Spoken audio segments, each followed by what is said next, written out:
The sound of sirens pierced through the crisp October afternoon as two police cruisers pulled into Westbrook Academy's pristine parking lot. Students scattered like startled birds, phones already out and recording as Officers Martinez and Johnson stepped out of their vehicles with grim expressions. Maya Sterling stood perfectly still beside her bicycle, her hands visible at her sides, watching the approaching officers with an unsettling calm that would later haunt everyone who witnessed what happened next. "Maya Sterling, you're under arrest for making terroristic threats," Officer Martinez announced, reaching for his handcuffs.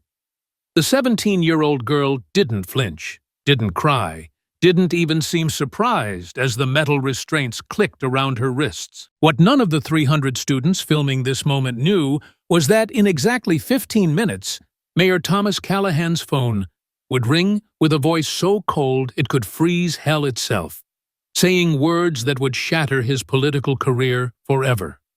The quiet transfer student that Bryce Callahan had been tormenting for 3 weeks straight was about to reveal a secret that would turn this elite Connecticut prep school into ground zero for a federal investigation. Before we dive deeper into this incredible story of justice and hidden identities, I want to take a moment to thank you for being here. Stories like Maya's need to be heard because they remind us that bullies don't always win, and sometimes the underdog has more power than anyone realizes. If this story resonates with you or reminds you of your own experiences with injustice, please hit that like button and share it with someone who needs to hear that they're not powerless. Your support helps us continue bringing these powerful stories of courage and accountability to light. 3 weeks earlier, Maya had walked through those same academy gates for the first time, carrying a small leather briefcase instead of the typical student backpack. Westbrook Academy prided itself on educating the children of Connecticut's most influential families, where tuition cost more than most people's annual salary, and where a family's donation history mattered more than any grade point average. The Gothic stone buildings and manicured lawns whispered of old money and older secrets, the kind of place where problems disappeared with the right phone call and the wrong kind of students simply transferred away quietly. Maya's enrollment paperwork listed her guardian simply as legal counsel, a designation that raised eyebrows among the admissions staff, but ultimately passed without much scrutiny. After all, lawyers' children attended Westbrook regularly, and the school had learned not to ask too many questions about their students' family arrangements. What they didn't realize was that Maya carried herself differently than other students her age, always positioning herself with her back to walls, scanning exits when entering new rooms, and taking notes on yellow legal pads with the precise handwriting of someone trained in documentation. Bryce Callahan noticed the new girl immediately, not because of her striking appearance, but because she had committed the unforgivable sin of declining his invitation to join the elite social circle that ruled Westbrook's hallways. As the mayor's son and captain of the lacrosse team, Bryce was accustomed to instant acceptance, automatic deference, and the kind of social immunity that came with having a father who controlled city contracts and police budgets. When Maya politely but firmly declined his invitation to sit at the popular table during lunch, explaining that she preferred to study alone, Bryce felt something he rarely experienced: rejection. The first incident occurred during Maya's second week at Westbrook. Bryce cornered her in the cafeteria during lunch period, his voice carrying across the dining hall as he loudly proclaimed her a charity case who probably couldn't afford to eat anywhere but the school cafeteria. Students turned to stare as Maya calmly continued eating her sandwich, pulling out a small recording device and placing it visibly on the table beside her tray. "Connecticut Statute 14-196, she said quietly, her voice carrying clearly to nearby tables. "Harassment in the second degree is a Class C misdemeanor punishable by up to 3 months' imprisonment." The legal citation rolled off her tongue with the ease of someone who had memorized extensive criminal codes, causing Bryce to falter mid-insult. Madison Pierce, Westbrook's self-appointed queen bee, quickly rushed to Bryce's side, laughing loudly to cover his embarrassment. "Oh my goodness, she's like a walking law textbook," Madison announced, flipping her perfectly styled blonde hair. "How absolutely fascinating that you know so much about criminal law, Maya. Planning a career in law enforcement?" The question carried enough venom to poison a small village, but Maya simply smiled and returned her attention to her legal pad, where she was taking what appeared to be detailed notes about the interaction. Tyler Ross, Bryce's loyal sidekick and designated muscle, stepped closer to Maya's table with the kind of aggressive posture that had intimidated countless underclassmen over the years. "You think you're better than us because you memorized some legal stuff?" he sneered, deliberately knocking Maya's briefcase off her chair. As the leather case hit the floor, several items spilled out, including what looked suspiciously like professional-grade recording equipment and a badge holder that snapped shut too quickly for anyone to see its contents clearly. Maya's reaction was swift and controlled, gathering her belongings with movements that seemed almost military in their precision, never taking her eyes off Tyler's face as she catalogued every detail of his appearance and behavior. During this crucial period where Maya was building her case, having reliable documentation tools became essential to her strategy. Professional-grade recording devices with timestamp capabilities and forensic-level encryption had become invaluable resources for students facing harassment situations like Maya's. These specialized tools ensured that every interaction was captured with legal admissibility standards, providing the kind of evidence that could withstand scrutiny in serious investigations. The digital harassment began that same evening when Maya's social media accounts were flooded with anonymous messages calling her everything from wannabe lawyer to scholarship trash. Someone had created a fake Instagram account using her school photo, posting doctored images with captions designed to humiliate and isolate her from potential friends. The technical sophistication of the attack impressed Maya, who recognized the handiwork of someone with access to advanced photo editing software and multiple proxy servers to hide their digital fingerprints. Maya's response surprised everyone monitoring her online activity. Instead of deleting the fake accounts or filing complaints with school administration, she began systematically documenting each post, each message, each digital breadcrumb that would eventually lead back to its source. Her technical knowledge became apparent as she bypassed Westbrook's network security protocols with ease, accessing server logs and IP traces that revealed the true identities behind the anonymous harassment campaign. Principal Walker's office became Maya's second home as she filed formal complaint after formal complaint, each one meticulously documented with timestamps, witness statements, and supporting evidence that would have impressed seasoned prosecutors. Yet somehow, each complaint seemed to disappear into the administrative void, with Principal Walker offering increasingly creative excuses for why disciplinary action against Bryce and his crew remained perpetually pending. The Callahan family's annual donation of $250,000 to Westbrook's athletic program created a powerful incentive for institutional blindness. Coach Martinez, whose championship lacrosse teams had brought national recognition to Westbrook Academy, proved equally invested in protecting his star players from consequences. When Maya approached him directly about Bryce's escalating behavior, the coach dismissed her concerns with a wave of his hand and a lecture about how boys will be boys and a little competition never hurt anyone. His willingness to sacrifice student safety for athletic glory would later become a central element in the federal investigation that followed. The physical escalation began during Maya's third week, when someone sabotaged her bicycle, cutting the brake cables with surgical precision and loosening the wheel bolts just enough to create maximum danger without immediate detection. Maya discovered the tampering during her routine safety check, a habit that raised questions about why a 17-year-old girl would inspect her bicycle with the thoroughness of a bomb disposal expert.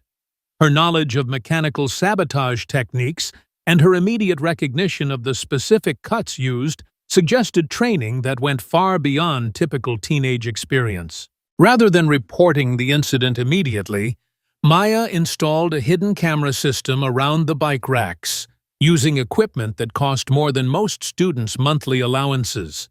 The sophisticated surveillance setup included motion-activated cameras with night vision capabilities and remote monitoring through encrypted channels, technology that seemed impossibly advanced for a high school student to possess or understand. When confronted about the unusual equipment by a curious maintenance worker, Maya explained that her family's legal practice required extensive security measures.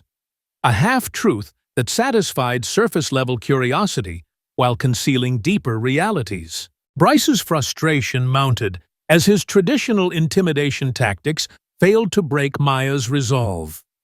The girl seemed immune to social pressure, academic sabotage, and even physical threats, responding to each escalation with increased documentation rather than decreased resistance. Her behavior defied every pattern Bryce had learned from years of successfully bullying scholarship students and social outcasts into submission or transfer. The digital doxing campaign reached new heights when Bryce's crew posted Maya's home address on multiple social media platforms, accompanied by thinly veiled threats about paying her a visit after school hours. The posts included detailed information about her mother's work schedule, her daily routines, and even photographs of her modest apartment building taken from multiple angles. The level of surveillance required to gather such comprehensive intelligence suggested resources and coordination beyond typical teenage harassment. Maya's response to the doxing revealed another layer of her mysterious background. Within hours of the posts appearing online, federal cybercrime units were investigating the IP addresses and social media accounts involved, moving with efficiency that suggested prior coordination rather than reactive response. The investigation's speed and thoroughness raised questions about how a high school student could command such immediate attention from federal law enforcement agencies. The library incident marked a significant escalation in the psychological warfare being waged against Maya. During her usual study period, Tyler Ross approached her table carrying a large chocolate milkshake, ostensibly by accident, spilling the entire contents across Maya's laptop computer and research materials. The expensive MacBook Pro was destroyed instantly, along with what appeared to be critical academic work spread across her table. Most students would have been devastated by such destruction, but Maya's reaction was clinical, almost as if she had been expecting exactly this type of attack. As Tyler and his accomplices laughed at the destruction they had caused, Maya calmly pulled out her phone and began recording the aftermath, speaking clearly into the microphone as she documented the scene. October 23rd, 2:37 p.m. Deliberate destruction of personal property valued at approximately $3,000. Perpetrators clearly visible and identifiable. Her commentary included specific legal terminology about property damage statutes and potential civil remedies, delivered with the confidence of someone who had extensive experience with evidence collection procedures. The mysterious phone calls that Maya received throughout each day became increasingly noticeable to observant classmates. She would step away from groups, lower her voice to barely audible whispers, and engage in conversations peppered with terms like package confirmed, surveillance authorized, and documentation proceeding as planned. When asked about these calls by curious students, Maya explained that her family's legal practice required frequent communication about ongoing cases, a reasonable explanation that nevertheless felt incomplete to those who overheard her side of these conversations. Bryce's final gambit emerged from a strategy session with his father, whose political career depended on maintaining Westbrook Academy's pristine reputation and his son's unblemished record. The plan was elegantly simple: accuse Maya of making terroristic threats, file a police report through friendly contacts in the department, and have her arrested publicly to destroy her credibility before she could cause any real damage to the Callahan family's standing in the community. The trap was set during morning assembly when Bryce approached Maya with his phone recording, deliberately provoking her with increasingly aggressive language designed to elicit a response that could be taken out of context. "You think you're so smart with all your legal talk," he sneered, positioning himself close enough to trigger her defensive reflexes while ensuring his phone captured every moment. "Maybe someone should teach you what happens to people who threaten the wrong families in this town." Maya's response was measured and precise, but Bryce had already heard enough. "Did you just threaten me?" he asked loudly, ensuring nearby students could hear his accusation.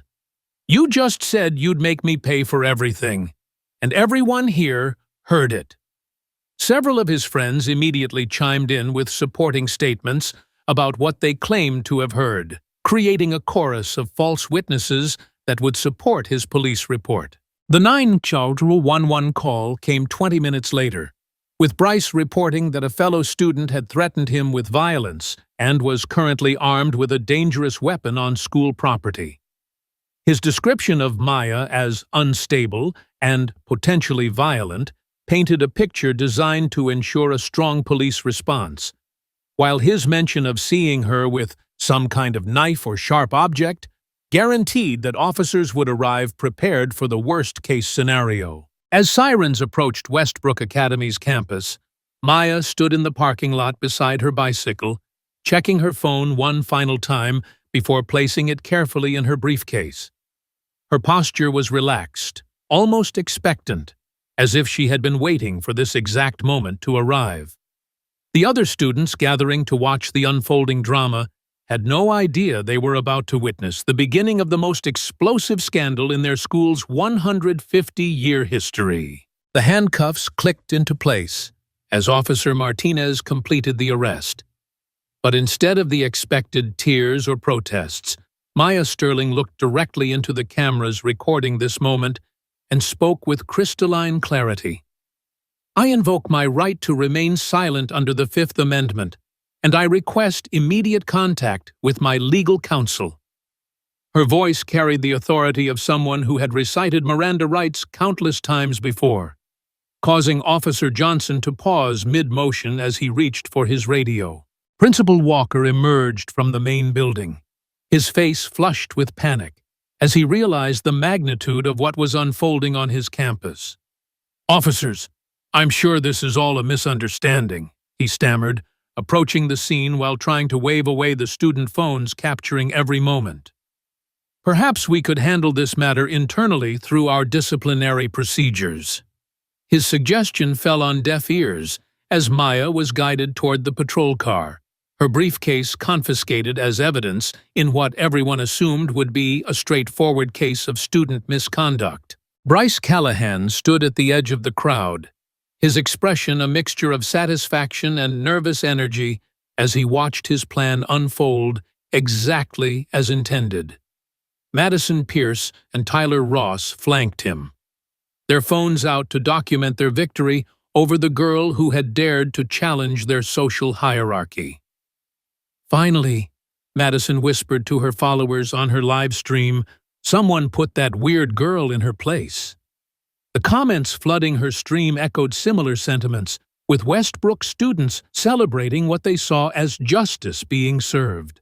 But 15 minutes after Maya's arrest, as the patrol cars disappeared down the academy's tree-lined driveway, Mayor Thomas Callahan's phone rang in his downtown office.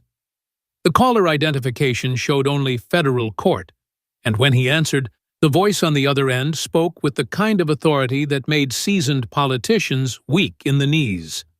"Mr. Mayor, this is Judge Patricia Sterling of the United States District Court for the District of Connecticut. You have just arrested my daughter on fabricated charges, and I am convening an emergency federal hearing in 1 hour to address this violation of her civil rights." The mayor's coffee mug shattered against his office floor as the full implications of Judge Sterling's words sank in.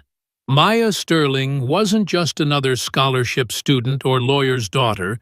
She was the child of one of the most powerful federal judges in New England, someone whose decisions had shaped legal precedent across multiple states.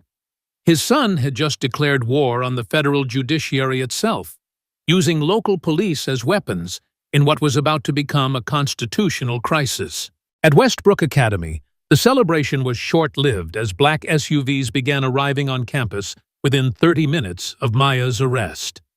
Federal marshals emerged from the vehicles, their badges glinting in the afternoon sunlight as they approached Principal Walker's office with warrant folders thick enough to choke a horse. Students watched in stunned silence as FBI agents began photographing evidence, interviewing witnesses, and confiscating electronic devices from anyone connected to the harassment campaign against Maya Sterling. The emergency school board meeting convened at 4:30 p.m. in Westbrook's main conference room, with board members arriving to find federal agents already securing the premises. When the doors opened, Judge Patricia Sterling entered, wearing her full judicial robes, flanked by 2 federal marshals and carrying documents that would forever change the Academy's future. Her presence filled the room with an authority that made the assembled millionaires and political power brokers look like children caught in a lie. "Ladies and gentlemen," Judge Sterling began, her voice cutting through the nervous whispers like a blade, "my daughter has been operating under federal authority as part of an ongoing investigation into systemic corruption within elite educational institutions. The harassment, false accusations, and attempted arrest she endured were all documented evidence of the very crimes we suspected were occurring at this institution." The revelation hit the room like a physical blow, with board members realizing they had been complicit in federal evidence gathering for weeks. When facing serious legal challenges like false police reports and conspiracy charges, having secure and legally compliant evidence preservation becomes crucial for protecting everyone involved. Professional platforms with advanced encryption and federal court-approved storage systems have saved countless cases from being dismissed on technicalities. These specialized services ensure that digital evidence maintains its integrity throughout complex legal proceedings, providing the kind of protection that can make or break federal investigations. Bryce Callahan's arrest came at 6:15 p.m.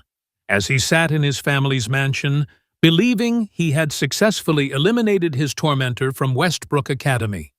Federal agents surrounded the property with warrants charging him with filing false police reports, conspiracy to violate civil rights, and cyberstalking across state lines. His father watched helplessly as handcuffs were placed on his son's wrists, the same metal restraints that had been used on Maya Sterling just hours earlier, now serving as poetic justice in the most literal sense possible.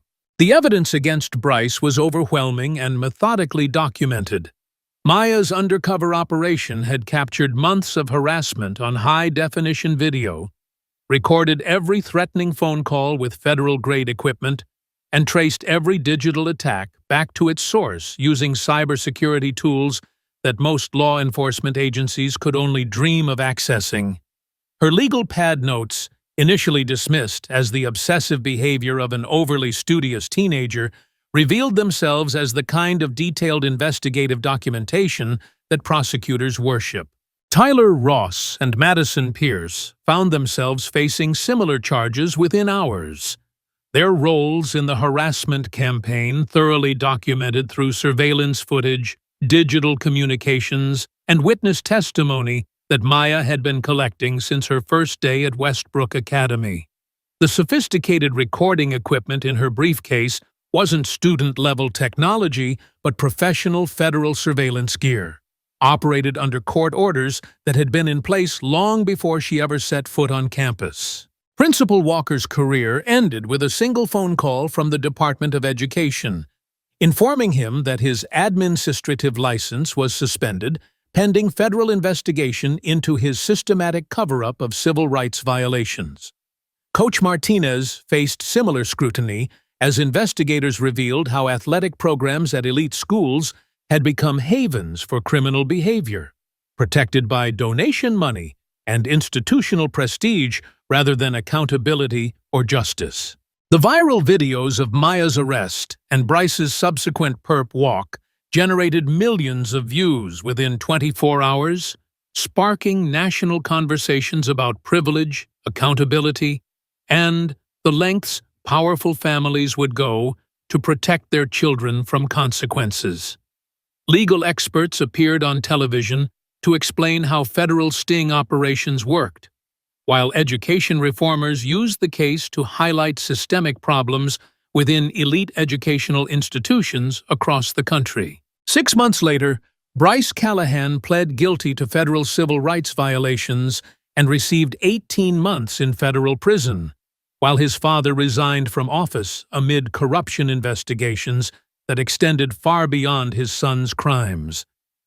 Westbrook Academy implemented new anti-bullying policies under federal oversight, and Maya's evidence led to similar investigations at 12 other elite schools across New England. As news cameras packed up from the Westbrook Academy scandal, reports began emerging of similar undercover operations at exclusive prep schools in California, Texas, and New York, suggesting a coordinated federal response to institutional corruption that reached far beyond Connecticut's borders. In the final scene, Maya Sterling sat in her mother's chambers, opening a manila folder marked Pacific Heights Academy, California Assignment, the contents revealing surveillance photos and preliminary investigation notes for her next undercover mission. For the first time since the operation began, Maya felt conflicted about deceiving the few genuine friends she had made at Westbrook, students who had shown her kindness without knowing her true identity or purpose. Her phone buzzed with an encrypted message that made her blood run cold. "Your cover identity has been compromised. Press conference scheduled for tomorrow morning. Your face will be everywhere." As Maya stared at the message, she looked up at her mother with a mixture of determination and uncertainty. "Looks like the next case won't be undercover."